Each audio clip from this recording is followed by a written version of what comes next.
Good morning. I actually just started a different vlog, a daily vlog, but now I'm starting this video. So I look the same in both videos because I'm filming both on the same day. Today we are updating the homemade dog food video because I made one several years ago when I first started this channel. Like, we were making homemade dog food for our dogs and I got a lot of heat for it. I kind of don't care. Our dogs are fine, but our process for making homemade dog food has definitely evolved over the years because I think we've been doing this now for about 4 years. So I wanted to film an update for this because things are different now. Our dogs are older now.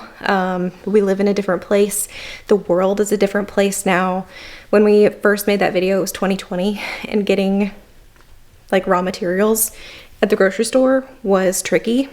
We don't have that trouble so much anymore. But anyway, I already have all the food cooked, so I'm just gonna put you guys down and like show you what I've got. But I wanted to give you an update on our homemade dog food, so that's what we're gonna be doing today.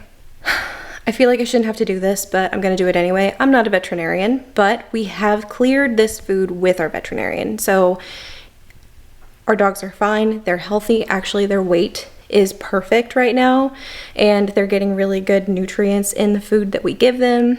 One of them is getting like an estrogen supplement because she's getting older and she's having some health complications that sometimes happen with older, large female dogs.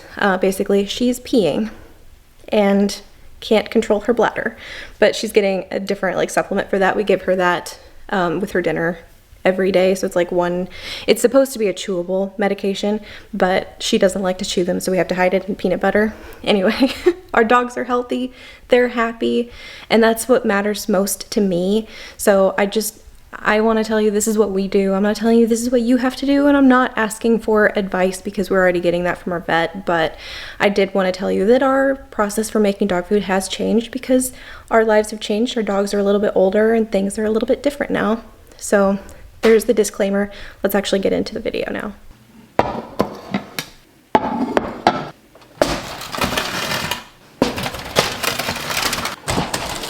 All right, since my face is like the least important thing in this video, I'm not gonna show it too much, but I wanna start with the container that we put the food in. So we have these Rubbermaid. These are the Easy Find lid system. So like the lids all stacked together and the bases are like generally the same size. So we have this one, and I think it's the 3 cups. Yeah, this is the 3 cup size. So what we do is like we put typically the chicken and then some broth in first, and then we'll put like the vegetables on top and then the lid, and then we freeze them. And then like the night before, we'll set one out for morning, and then in the morning time we'll set one out for dinner because we feed our dogs twice a day. They get breakfast at, well, sometime between 6 and 7 a.m. Sometimes it's earlier, sometimes it's later, depending on like what the humans are doing that day. And then dinner time, they typically get around 5 p.m. So what we'll do is we'll put like basically 2 portions in one dish. So we'll put enough food for both dogs in here, and then we will divide it out between their 2 bowls. So this one container will feed both dogs for breakfast or dinner. So we'll go through 2 of these containers a day. So that's the container that we store the food in. I wanted to talk about that first. I don't remember what I talked about in the first video, so I'm just gonna pretend that the first video doesn't exist and we're just starting over. So this is the container. Next, let's talk about the chicken. All right, so the chicken we cook in crock pots. So this chicken's already cooked. So what we do is we get the bags of like frozen chicken legs and we'll put them in the crock pot. Sometimes we add water, sometimes we don't need to. Typically with the frozen chicken, there's already like water in it. So if we put too much water in it, it boils over. But we will put these in the crock pot, typically on high for a couple of hours, and then on low overnight, and then turn them off. So these are like cooked, fully cooked, and cooled, right? So there's enough broth in here, but I did say chicken legs, and I know that that's gonna turn a lot of people off. We pick the bones out, and I'll show you that when I actually like start making up the food. There are bones in this. We don't always do chicken legs because sometimes we can't get them. So sometimes we will go with like chicken thighs or like even frozen chicken breast if that's all we can get. But this is what it looks like. So we get 4 bags of the frozen chicken legs, and you can see here, this is 2 bags here, and this is 2 bags here. So we have done 4 bags of the chicken legs, and I won't pick the bones out like right now. I will put them into the container that I already showed you, and then I'll like shred the meat and pick the bones out then, but I'll show you that when we get into that process. So that is the chicken. There's no seasoning on here. It's just the chicken and water. And then it's cooked in the crock pot and cooled. Let's move on to the first of our foiled containers, and I'll take the foil off, but I'll cut that out so you don't have to listen to it. So this just looks like a sea of peas, but it's actually, well, you know what, I'm just gonna use my hand. So at the bottom we have baby carrots, right? And we typically do, if we get the little bags of baby carrots, I think we do 6 or 8 of them, and then we do mixed frozen vegetables. So I think this time we didn't have enough of the mixed frozen vegetables, so we just got a couple of bags of peas to put on top. But you know, we'll like, there's carrots in here, peas, corn, and green beans, and they're so soft, like they're literally mushing in my hands. So you could probably serve them in this whole form. We don't. We will take like an immersion blender and blend them up so that it's sort of like baby food, because Smokey is very picky and does not like peas. And I'm convinced she gets that from Mom because Mom hates peas. So I'm convinced she gets that from Mom. Anyway, we put the baby carrots in here. We put the frozen vegetables on top. I put water in here because I want to basically steam the carrots, because otherwise they're just too hard to put in the immersion blender. So I'll put water in here, cover it with foil, and stick it in the oven, and we'll do it for a couple of hours with the oven on. And then I will turn the oven off, but I'll just leave these in the oven until I'm ready to actually use them. So I actually cooked these in the oven last night, but they cooled in the oven overnight. It's the next morning. They're cool. Actually, they're lukewarm. But they are cool enough that I can touch them, and I can touch this thing, and it's still warm. But anyway, they're cooked, but I let them kind of basically continue to steam overnight. It's not like we're gonna like burn them or anything. So they're done and ready for the immersion blender. So the last thing we have to talk about are these. Let me take the foil off of these and show you what's in here. All right, in here we have basically 2 bags of sweet potatoes. So there's 2 more in here. So we have 4 bags of sweet potatoes between the 2 pans. I've tried cooking these a couple of different ways. I've used like a sheet pan, which is like wider and shallow, and I still cover them with foil. I tried these roasting pans this time thinking that it would, you know, be less messy, because I do put water in here. You can see there's water in there. And so I didn't spill today, which was nice. So what I do is I put the potatoes in here. Actually, first I will Pam, or, you know, cooking spray the pan, put the potatoes in, cover them with water, and then I will like spray the potatoes with like the cooking spray, and then cover with foil, and I will put them in the oven with this, so they got the same cooking treatment.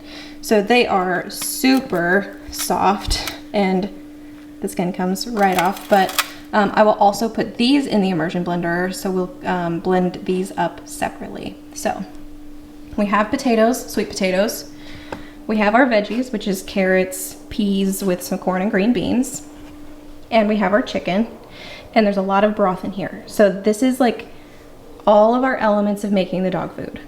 If I add anything else, it will just be water to basically make this a little bit looser, or water to the potatoes to make them a little bit looser. We will save the broth and we'll put that on the chicken after we basically dose out the chicken.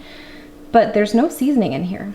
We used to use like a little bit of bouillon, but we don't do that anymore. So plain chicken, plain water, plain vegetables with no seasoning, and plain water. And then the only oil that we add is the cooking spray in all of it. So we've cooking sprayed all of these dishes just for ease of cleaning. And then we cooking spray the potatoes to make the skin a little bit softer. So I'm gonna get to work with my immersion blender, turning these into baby food, basically, because if we don't, then the dogs spit their peas out, which sounds comical, and it kind of is, but it's also very annoying when they don't eat their vegetables. So anyway, let me do that. You don't need to see it, but we'll, you know, we'll talk about it when I'm done. So here's our baby food. We have potatoes, vegetables, and you can tell this is mostly carrots because of the color.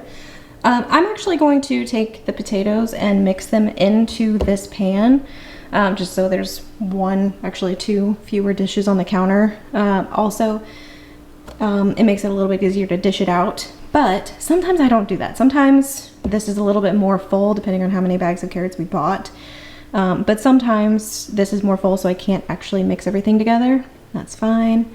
One other note, I think our wonderful workhorse, the immersion blender, is on its last legs because it got really hot there at the end. It was making a weird sound, but it does a wonderful job, and I hope that it doesn't die on me. But anyway, it works really hard. So I'm actually going to mix the potatoes into the vegetables in this one pan. There should be room. And then I think we're ready to get started actually dishing it out. You can tell it is heaping full, but both pans of potatoes fit in here. Barely. It's mixed somewhat, not perfectly, but that's good enough for me. And then the dog's favorite part is getting to lick out the pans when I'm done with them. So I'm actually going to put these outside, out on like the patio, because the dogs are getting baths right now. So when they're done with their baths, they're going to go outside, and this will give them a nice little treat and activity. So they're going to enjoy this. And then when I'm done with this one and then those two, they will be able to lick those out too, and that makes them really happy. But for now, we'll start with these two, and I'm ready to get started dishing up the dog food, and I am thrilled. You getting your treat? Yummy! Come on, out. Yeah, out. Go potty. All right, I've moved a lot of stuff out of my way, so I'm just gonna show you one. I've got one of the crock pots of chicken in the sink just because it's easier for me. So I'll put a chicken leg in here, and sometimes I'll do two depending on how big the chicken leg is. But then I pick all the meat off the bone and the cartilage if I can.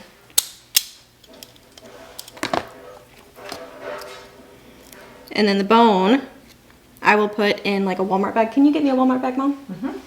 And then we throw the bones away. Sometimes if they're soft enough, like, oh shit. Okay, so this one. For example. Yeah, for example, this one just crushed in my hand, so I know that this one I could probably feed to my dogs right now just because it's fresh.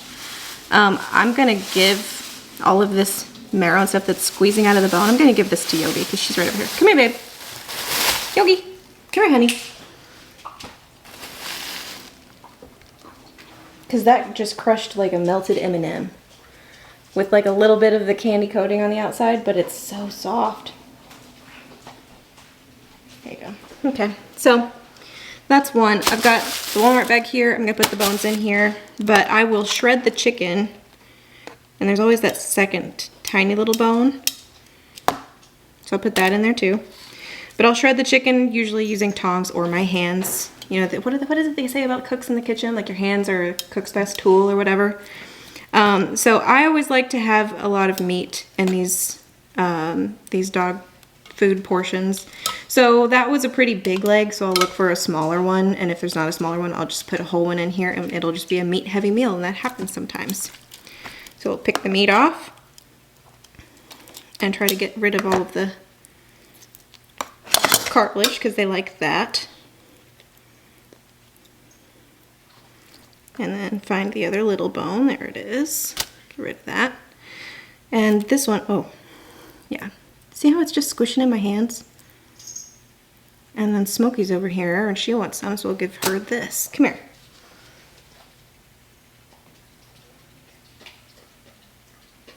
You can get the stuff she dropped.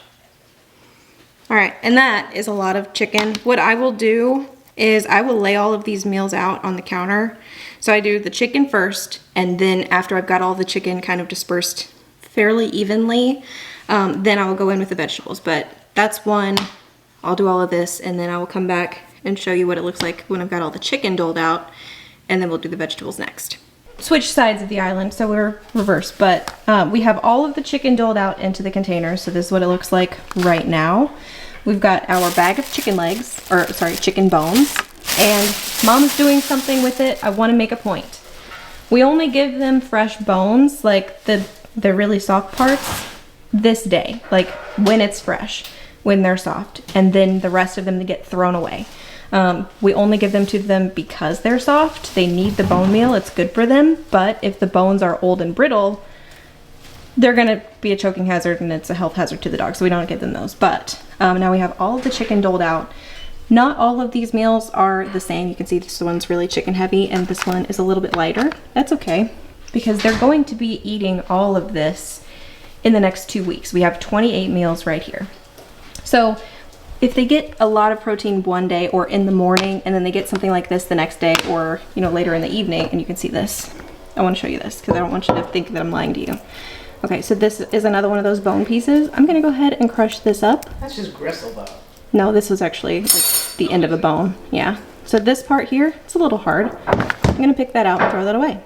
But like the rest of it, just crushed in my hand, like one of those like soft melted M&Ms. So I don't want you to think that I'm lying to you. I do care about my dog's health. But anyway, here we have the broth. We poured the broth from both of them into this one container. And then we have the vegetables. So what I like to do is I like to measure out the vegetables first, and then I top with the broth. Now, Mom told me when we were working up the chicken, you can go ahead and start on that. Mom told me that she does it a little bit differently. So I pull each chicken leg out and put it in the container and then pick the bones out. She likes to actually pull the bones out in the bowl of the crock pot. And then like basically make chicken soup. And I don't like doing that because I don't think I get all of the bones that way. But she works a lot differently than I do. And you have a chicken aversion. Well, that's true.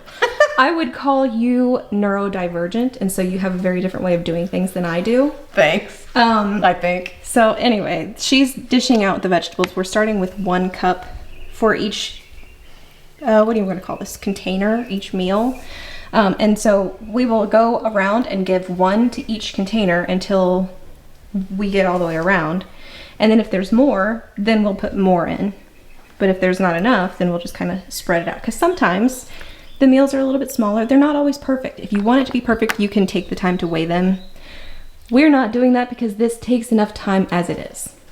So we're nearly there. But the dogs are so happy with it. They love this food. It's so funny because when they go outside to the yard and then we let them back in the house, Yogi sprints to her box because she has this crate over here that is where she sleeps. But she also waits in here when it's mealtime. And we feed her on this towel over here because she eats like a pig and she gets food all over. I mean, it's literally on the wall. But she loves dinner so much, she thinks she's going to get it every time she comes in the house. It's her safe space. She loves the food that we feed them. And it makes me happy that they like it because I want them to be happy. And the whole reason we started making their food is because they weren't eating anything. And they were sick. They were sick.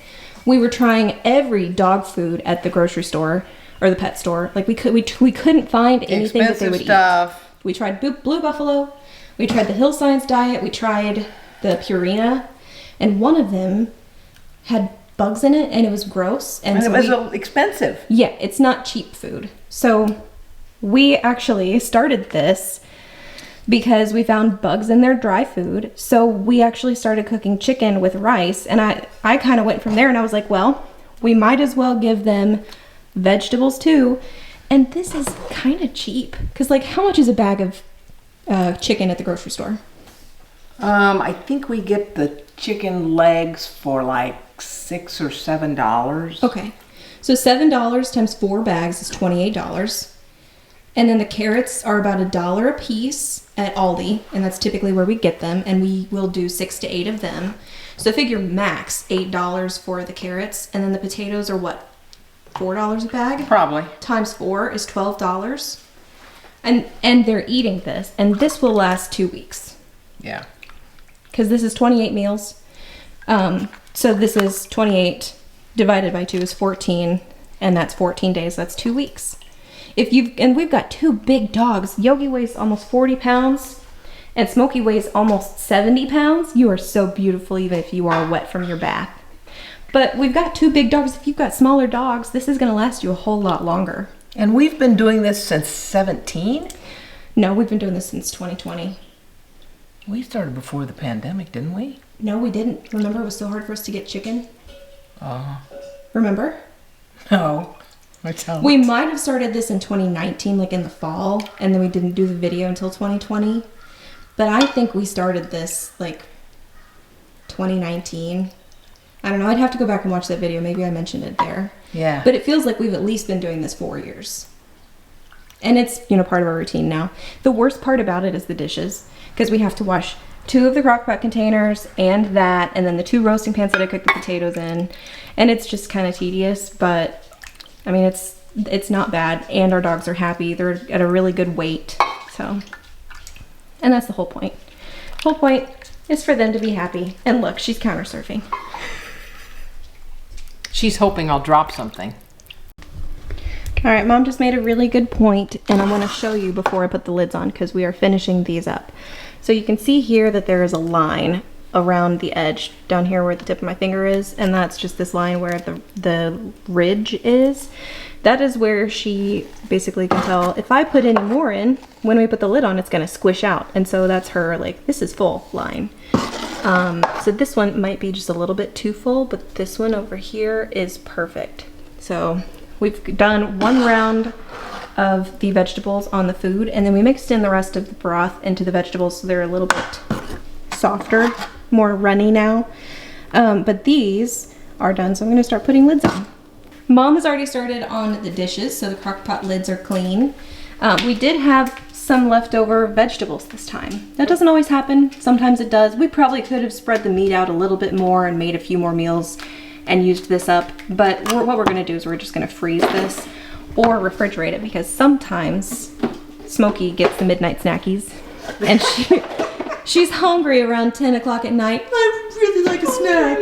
So sometimes we'll give her a little bit of the vegetable filling if we have some in the fridge, or we might give her, like, I make a special dog oatmeal that I'll give her, and I don't have a video on that, and I won't go into detail, but we do save this. It's not going to go to waste. If we freeze it, we might use it the next time we make dog food, which will be in about 2 weeks. Yeah. But here are our finished meals. I just put 4 of them in the refrigerator, because we do like to keep some in the fridge for like today and tomorrow. But the rest of these are going to go in the freezer in the garage. And yes, I know we're lucky that we have a freezer in the garage, but I think at this point, I think a lot of people do, just because you have to have space to put all of your stuff. And Mom was talking about the farmer's dog, and we have not tried it. I have priced it out. It's expensive. And the reason we don't do it is not because I don't love my dogs enough for that. It's because I love them enough to make their food homemade. And this is cheaper. I know exactly what's in it. I just feel more comfortable with it. So anyway, if you have the money for the farmer's dog, if you're motivated to do that, you can do that. I'm not going to judge you, but I don't have that kind of money, and I would rather just make it myself. So, are you measuring it? I have no idea why I'm doing it this way, but I am. Okay. Would you like a hand? Because I can. You gonna clap for me? Sure. I can hold the bag, and you can just like scrape it. I've just made a mess. I will clean it up. Yeah, that's another thing about this. It's messy, but I think it's fun. I like to cook. The dogs like the food. Yeah. And, you know. And they're gonna get to lick this out, and they're Oh yeah. waiting for it. This is one of their favorite things to lick out. They really like the crock pots with the chicken residue, but they really like to lick the potatoes and the vegetables out. It's sort of like a kid waiting for mom to make a cake. Or brownies. Yeah. Can I lick the bowl? Can I lick the spoon? I want to lick the beaters. Yeah. Yeah, we've all been there. But apparently that transcends humanity, and it goes even into like Pets. yeah, dog life. They can lick that. Anyway. All right, so we're done. That is the dog food video, the updated version. This is what we're doing now. That's gonna be the thumbnail. Anyway, I just wanted to say thank you for, you know, watching this video. If you have dogs and you're making your own dog food, good for you. If you mix and match and you do some of this and some of the store-bought dog food, I hope that works for your dog. This is what works for us. So I'm not telling you what to do. I'm just telling you this is what we do. That's the whole point, is to share with you what we do. I know some of you found the last one kind of helpful, so maybe this... Maybe it'll give you an idea. And maybe this is just entertaining. Maybe you're just here to watch my tummy make dog food. I don't know, because my face wasn't in this video very much, and that's fine. But we're going to put this stuff in the freezer and see you guys in another video really soon. Bye. Bye.